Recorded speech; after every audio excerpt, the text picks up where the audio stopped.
Hello বন্ধুরা, আজকে অনেকদিন পর তোমাদের সামনে নতুন ভিডিও নিয়ে এসেছি। দেখতে পাচ্ছ এই একটা নোটিশ বেরিয়েছে মেঘালয়া এডুকেশন রিক্রুটমেন্ট বোর্ড থেকে। এই নোটিশটা বেরিয়েছিল প্রথমে 23শে জানুয়ারি 2025 সালে, যেটা ক্যান্সেল হয় কারণ তারা বলছে এখানে ইনক্রিজ নাম্বার অফ ভ্যাকান্সি, যেহেতু ভ্যাকান্সি বেড়েছিল for teaching post. Meghalaya education board থেকে 23শে জানুয়ারি এক নোটিশ বার করা হয়েছিল, সেটা ক্যান্সেল হয়েছিল। এবার সেটা আবার রিভাইজড করে আবার পাবলিশ হয়েছে 18ই ফেব্রুয়ারি 2025। কারণ ভ্যাকান্সি হয়তো বিভিন্ন কলেজে বেড়েছিল, ওই জন্য নতুন করে আবার ওরা fresh online application are invited from eligible candidate who are desire to apply as per terms and condition of the advertisement for the recruitment of post of assistant professor and lecturer in various subjects for various subjects in government college। যে ওরা বলছে এখানে যে বিভিন্ন সরকারি government কলেজে মেঘালয়াতে বিভিন্ন সাবজেক্টে অ্যাসিস্ট্যান্ট প্রফেসর বা লেকচারের জন্য নোটিশ বার করা হয়েছে। যারা যারা ইচ্ছুক বা যাদের যাদের যাদের কোয়ালিফিকেশন বা এসেন্সিয়াল কোয়ালিফিকেশন ম্যাচ খাচ্ছে তারা কিন্তু এখানে অ্যাপ্লাই করতে পারে।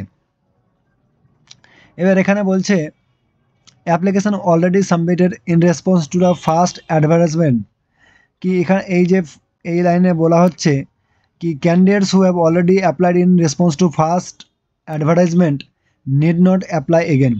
যারা প্রথম যে নোটিশটা বেরিয়েছিল 23শে জানুয়ারি সেখানে অ্যাপ্লাই করেছো, নতুন করে তাদের কিন্তু অ্যাপ্লাই করা দরকার নেই। ওটা এখানে বলছে candidate who have already applied in response to the first advertisement need not apply again. এখানে বলছে যে তোমরা এখানে দেখতে পেয়ে যাবা কি কোন লিঙ্কে যে এখানে অ্যাপ্লাই করতে হবে। লিঙ্কটা এখানে দেওয়া আছে। অনলাইনে অ্যাপ্লিকেশন করতে হবে, অন্য কোনোভাবে অ্যাপ্লিকেশন করা এখানে যাবে না। The other mode will not be accepted and will be summarily rejected. Last date আছে অ্যাপ্লিকেশন করা 19/3/2025। এখানে বলছে যে বিভিন্ন পোস্টে কি ক্যান্ডিডেটগুলোকে আর requested to check and update their profile before applying. কি যে সমস্ত ক্যান্ডিডেট ইচ্ছুক এই অ্যাসিস্ট্যান্ট প্রফেসরের জন্য অ্যাপ্লাই করার জন্য, তাদের যেন কোয়ালিফিকেশান অ্যান্ড ডিগ্রি আর তাদের এসেন্সিয়াল কোয়ালিফিকেশানগুলো তাদের যেন আপডেট বা চেক করে নিবা অ্যাপ্লাই করার আগে, বিফোর অ্যাপ্লাইং। তো বিভিন্ন পদে এখানে নোটিশ বেরিয়েছে, বিভিন্ন সাবজেক্টে। ইংলিশ বলতে পারো, খাসি, পলিটিক্যাল সায়েন্স, এডুকেশন, বিভিন্ন গারো, হিস্টোরি। ভ্যাকান্সিগুলো দেওয়া আছে, নম্বর অফ ভ্যাকান্সি, পে স্কেলও এখানে দেওয়া আছে। এখানে ক্যাটাগরি অফ পোস্টও এখানে বলা আছে কি যার যেরকম ক্যাটাগরি আছে তা সেই হিসাবে এখানে দেখে নিবা কতগুলো পোস্ট কোন কোন সাবজেক্টে খালি আছে। আমার জুলজি ব্যাকগ্রাউন্ডে আছে, তো এখানে দেখতে পাচ্ছ জুলজি ব্যাকগ্রাউন্ডে 29টা এখানে সিট খালি আছে। প্রথমে হচ্ছে কি কি কন্ডিশন লাগবে অ্যাপ্লাই করার জন্য। প্রথমে মাস্টার ডিগ্রি লাগবে, এখানে 55% মার্কস, 55% মার্কস এখানে তোমার লাগবে। তারপরে সমস্ত candidate must have clear the national eligibility test conducted by UGC or CSIR আর ইউজিসির যে নেট করে পরীক্ষা এক্সাম করায় তার সেটা কিন্তু ক্লিয়ার করা লাগবে তোমাদেরকে। না হলে পিএইচডি ডিগ্রি লাগবে, কোনো top 500 in the world ranking, মানে যে 500 ওয়ার্ল্ড ইউনিভার্সিটি র্যাঙ্কিং আছে at any time.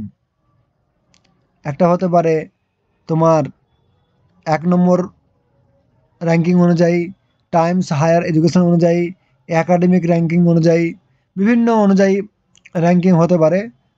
All top 500 university, সেখান থেকে পিএইচডি ডিগ্রি কিন্তু অ্যাওয়ার্ডেড তোমাদেরকে থাকতে হবে।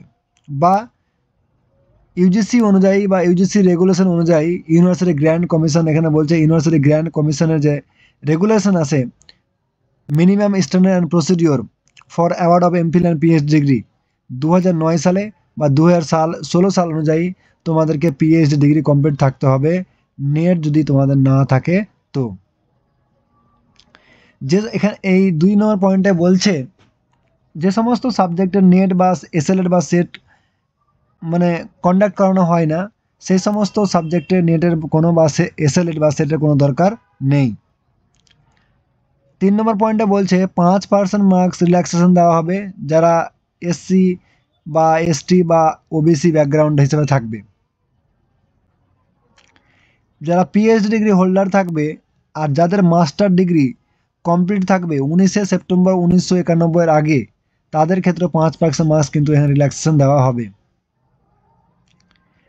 এজ অফ রিল্যাক্সেশন বলছে আপার এজ লিমিট হবে 32 ইয়ার্স অ্যাজ অন 2025, কি 2025 সালের 1/1/2025 সালের হিসাবে তাদের আপার এজ লিমিট হতে হবে 32, তার বেশি যেন এজ লিমিট বয়স না হয়। 5% বয়সের রিল্যাক্সেশন দেওয়া হবে এসসি এসটি ক্যান্ডিডেট ক্ষেত্রে। There is no age limit for candidate who already in Meghalaya government service, যারা মেঘালয় গভর্নমেন্টে কাজ করে বিভিন্ন পদে, তাদের ক্ষেত্রে কোনো এজ লিমিট এখানে দেওয়া নেই। এই যে পয়েন্টটা আছে এখানে বলছে ডেট অফ বার্থ অ্যাকসেপ্ট করা হবে মেঘালয় বোর্ডের তরফ থেকে, সেই সার্টিফিকেটে মানে মেঘালয় বোর্ড থেকে তোমাদের যে সমস্ত ডেট অফ বার্থের সার্টিফিকেট আছে সেটা কিন্তু একটা ম্যাট্রিকুলেশন বা সেকেন্ডারি স্কুল লিভিং সার্টিফিকেট বা certificate recognised by Indian university বা কোনো অফিসিয়াল রেজিস্টারে ডিউলি সার্টিফাইড, এগুলো থেকে তোমাদের যেন সার্টিফিকেটটা থাকতে হবে ডেট অফ বার্থের, নাহলে কিন্তু সেটা সেই ডেট অফ বার্থের সার্টিফিকেট অ্যাপ্লাই করা অ্যাকসেপ্টেড হবে না। এখানে সেকেন্ড পয়েন্টে বলছে সে সমস্ত ক্যান্ডিডেট যারা অ্যাপ্লাই করেছো হিস্টোরিতে 10 ফেব্রুয়ারি 2023 অনুযায়ী, তাদের আপার এজ লিমিট সুরক্ষিত আছে। মানে বলছে যারা এই নোটিশ অনুযায়ী অ্যাসিস্ট্যান্ট প্রফেসর পদে অ্যাপ্লাই করেছো হিস্টোরিতে ফেব্রুয়ারি 10 তারিখ বেড়েছিল, তাদের আপার এজ লিমিট কিন্তু সুরক্ষিত আছে। এখানে ফি এর কথা বলছে কি নন রিফান্ডেবল ফি পোস্ট 1 থেকে 16 সিরিয়াল অনুযায়ী অ্যামাউন্ট হচ্ছে ফি এ 460। এবার সেই ফি এর হাফ হচ্ছে half rate for SC ST who are permanent resident of state of Meghalaya, যারা মেঘালয়ের পার্মানেন্ট রেসিডেন্ট আছে তাদের ক্ষেত্রে কিন্তু এই রেটটা হাফ হবে ফর এসসি এসটি ক্যান্ডিডেটের ক্ষেত্রে। তোমরা অ্যাপ্লিকেশন ফি করতে পারো ডেবিট কার্ড অনুযায়ী, ক্রেডিট কার্ড, নেট ব্যাঙ্কিং বা ইউপিআই অনুযায়ী। এতে এগুলো থেকে তোমরা অ্যাপ্লিকেশন ফি তোমরা জমা দিতে পারো বা কাটাতে পারো অনলাইনের মাধ্যমে। সেই অ্যামাউন্টটা কিন্তু তোমাদেরকে রিফান্ড করা হবে না, shall not be refunded or adjusted. তোমাদের যদি কোনো ফর্ম ফিল আপের সময় কোনো ইস্যু হয়ে থাকে বা কোনো প্রবলেম ফেস করে থাকো, তাহলে এই ইমেলে যে আর তোমাদের ফোন নম্বর ওখানে অ্যাড করবা, তাহলে এখানে কন্ট্যাক্ট করতে তোমরা পারবা যদি কোনো প্রবলেম ফেস করে থাকো।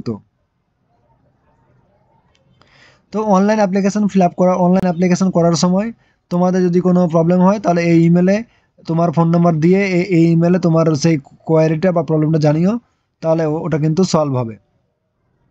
এখানে বলছে ইনস্ট্রাকশনে কি বলছে, applicant are advise to apply well in advance without waiting for the closing date, কি অ্যাপ্লিক্যান্টকে যারা অ্যাপ্লাই করতে চাইছো তারা ক্লোজিং ডেটের অপেক্ষা না করে আগে কিন্তু অ্যাপ্লাই করতে পারো। আর সেকেন্ড পয়েন্টে বলছে candidate must appear for the interview at his or own expenses, মানে সে সমস্ত ক্যান্ডিডেটকে বলা হচ্ছে যারা অ্যাপ্লাই করছো তাদের যদি ইন্টারভিউ ডাকা হয় তারা কিন্তু যেন নিজের খরচায় ওখানে যায়, মেঘালয় বোর্ড কোনো খরচা কিন্তু সেটা দিবে না। এই পয়েন্টে বলছে যখন তোমরা অনলাইন অ্যাপ্লিকেশন করবা বা যদি কোনো ভুল ইনফরমেশন বা ইনকারেক্ট ইনফরমেশন দাও, তাহলে কিন্তু তোমার অ্যাপ্লিকেশন রিজেকশন করা হবে।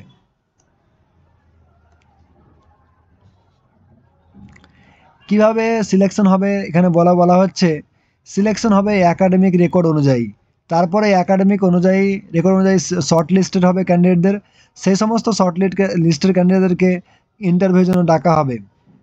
দেখতে পাচ্ছ কিভাবে গ্র্যাজুয়েশন বা পোস্ট গ্র্যাজুয়েশনে মার্কস ডিস্ট্রিবিউশন করা আছে এখানে, কি 80%-এর অ্যাবভ থাকলে বা 80%-এর মধ্যে থাকলে 21 মার্ক, 60 থেকে 80-এর মধ্যে থাকলে 19 মার্ক, 55 থেকে 60-এর মধ্যে থাকলে 16 মার্ক, 45 থেকে 55 থাকলে হচ্ছে 10 মার্ক। তো এইভাবে মার্কসের ডিস্ট্রিবিউশন আছে। পিএইচডি থাকলে দেখতে পাচ্ছ 25, নেট উইথ জেআরএফ থাকলে এখানে 10, শুধুমাত্র নেট থাকলে এখানে 8, আর এসএলএড বা সেট থাকলে এখানে 5, বা রিসার্চ পাবলিকেশন যদি থাকে, আবার রিসার্চ পাবলিকেশনটা কিসে হবে, পিয়ার রিভিউ বা ইউজিসি লিস্টেড জার্নাল। বিভিন্ন জার্নাল হয়, Scopus index journal, peer review journal, UGC care list journal, এই সমস্ত জার্নালে রিসার্চ পেপার পাবলিকেশন থাকতে হবে, তার জন্য মার্কস আছে 2 marks for each research publication, মানে প্রত্যেকটা রিসার্চ পেপার পাবলিকেশনে 2 মার্কস করে থাকবে। পোস্ট ডক বা টিচিং এক্সপিরিয়েন্স থাকলে এখানে মার্কস আছে 2 মার্কস ফর 1 ইয়ার ইচ, প্রত্যেক বছরের এক্সপিরিয়েন্সের জন্য 2 মার্কস করে দেওয়া হবে। যদি কোনো ন্যাশনাল বা ইন্টারন্যাশনাল কোনো তোমার যদি কনফারেন্সে বা অ্যাওয়ার্ড থাকে সেখানে মার্কস আছে, বা রাজ্যের কোনো অ্যাওয়ার্ড থাকলে সেখানেও কিন্তু মার্কস এখানে দেওয়া আছে 2 মার্ক করে।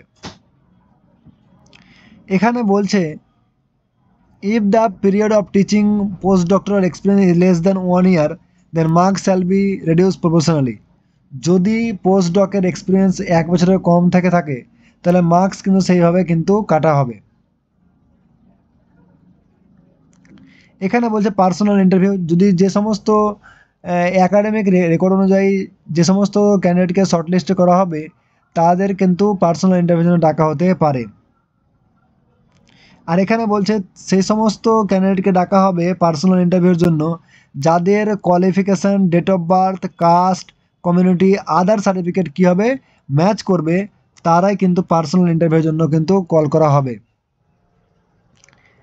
প্যারার 8-এ এখানে 3টে পয়েন্ট বলা আছে। প্রথম পয়েন্টে বলা আছে কি এই যে তোমরা যে পদে অ্যাপ্লাই করছো সেই পুরো প্রসেসে যদি কোনো ভুল ইনফরমেশন বা ওদের যদি মনে হয় তোমরা ফুলফিল করছো না, সেই সময় কিন্তু ওই পদটা বা ওই তোমার যে ক্যান্সেলেশন অ্যাপ্লিকেশনটা রিজেক্ট করা হবে বা তোমার পদ থেকে তোমাকে সরিয়ে দিবে যদি তোমার কোয়ালিফিকেশান ম্যাচ না করে। তো বি নম্বর পয়েন্টে বলছে যে এই যে ওরা রিক্রুটমেন্ট করছে সেইখানে যদি কোনো কেউ যাতে বা কোনো স্টুডেন্ট বা ক্যান্ডিডেট যাতে সেখানে ভায়োলেশন না করে বা সেখানে যদি কোনো ওদের যে একটা এথিক্স আছে সেটা যেন ব্রেক না করে। 3 নম্বর পয়েন্টে বলছে যে ইন্টারভিউ যে ডাকা হবে যে সমস্ত ক্যান্ডিডেটকে, কোনো কেউ যদি এরকম করে কি না ওরা নিজের ইচ্ছা মতো করে নিজের প্রিয় ক্যান্ডিডেটকে সিলেকশন করে, এটা কিন্তু এখানে বিবেচনা করা হবে না, সেটা কিন্তু ক্রিমিনাল অফেন্স, ক্রিমিনাল প্রসিকিউশন বলে গণ্য করা হবে। তো এটা হচ্ছে মেঘালয়ের বোর্ডের তরফ থেকে এই অ্যাসিস্ট্যান্ট প্রফেসর পদে বিভিন্ন পদে নোটিশ বেরিয়েছে বিভিন্ন পদে অ্যাপ্লাই করার জন্য। খুব ভালো একটা সুযোগ তোমাদের জন্য। তোমরা যারা ইচ্ছুক তোমাদের বিভিন্ন ব্যাকগ্রাউন্ডে যে যারা আছো তাদের এসেনশিয়াল কোয়ালিফিকেশান বা তোমাদের কোয়ালিফিকেশানগুলো যদি ম্যাচ করে তাহলে কিন্তু তোমরা অ্যাপ্লাই করতে পারো। তো ডেটগুলো মনে রাখো, কবে লাস্ট ডেট, কবে থেকে শুরু হচ্ছে। তো ভালোভাবে অ্যাপ্লাই করো আর দেখো তোমাদের এই সিলেকশন হচ্ছে কি না। তো এটাই হচ্ছে মেঘালয়া এডুকেশনাল রিক্রুটমেন্ট বোর্ড থেকে নোটিশ বেরিয়েছে অ্যাসিস্ট্যান্ট প্রফেসর পদে। তো যদি কোনো কোশ্চেন থেকে থাকে তোমরা আমাকে জানিও কমেন্টে। তো নেক্সট ভিডিও নিয়ে আসবো। তো ধন্যবাদ।